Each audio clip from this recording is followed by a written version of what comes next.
Donc, équation cartésienne de plan, partie 2.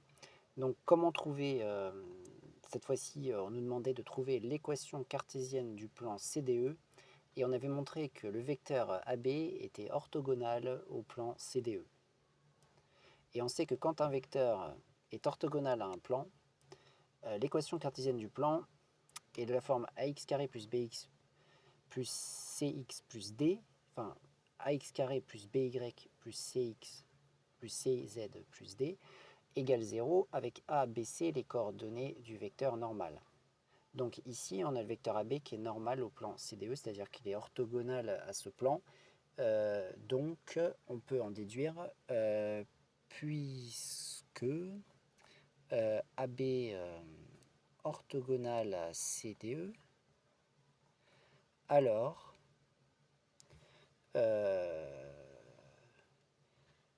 l'équation cartésienne de CDE est ax plus by plus cz plus d égale 0 avec donc a, b, c les coordonnées de vecteur AB, c'est-à-dire a égale moins 1, b égale moins 1, c égale moins 4. Donc, CDE, entre parenthèses 2 points, on met le nom du plan déjà et ensuite on met son équation. Ce sera moins 1x, c'est-à-dire moins x, plus moins 1y, c'est-à-dire moins y, plus moins 4z, c'est-à-dire moins 4z, plus d, égale 0. Bien sûr, d appartient à R. Mais il faut qu'on trouve d. Il faut qu'on le trouve. Comment on fait pour le trouver? On utilise un point qui appartient au plan.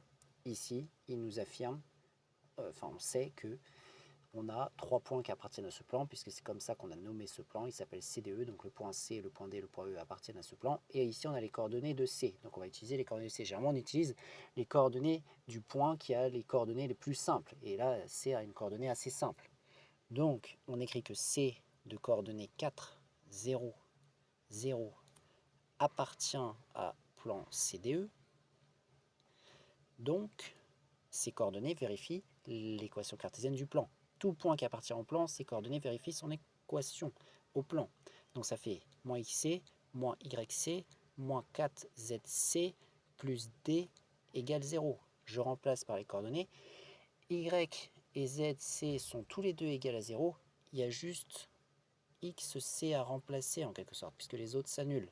Ça fait donc moins 4 plus d égale 0. Et de cette manière, je peux trouver d. D égale 4. Forcément, D sera égal à 4. Puisque tout point, dont le point C, doit vérifier cette équation, ce qui implique que D va être égal à 4. Je peux donc écrire proprement l'équation du plan CDE, donc l'équation cartésienne de CDE. Et donc je réécris moins x, moins y, moins 4z, plus le d qui est 4, égale 0. D'ailleurs, j'ai dit l'équation, mais en fait, c'est une équation, parce qu'il y a plusieurs équations possibles. Par exemple, ici, je pourrais multiplier des deux côtés par moins 1 pour enlever un peu tous ces signes. Tous les signes vont changer. Je multiplie à gauche par moins 1, à droite par moins 1. Ça va donner x plus y plus 4z moins 4 égale 0. Voilà. Voilà une équation. Voilà deux équations cartésiennes. Il y en a une infinité parce qu'on pourrait multiplier par le nombre que l'on veut, mais on essaye de donner celle qui est le plus simple possible. Là, je pense que c'est le plus simple possible. Voilà une équation ou des équations cartésiennes du plan CDE et comment on fait pour trouver l'équation cartésienne d'un plan.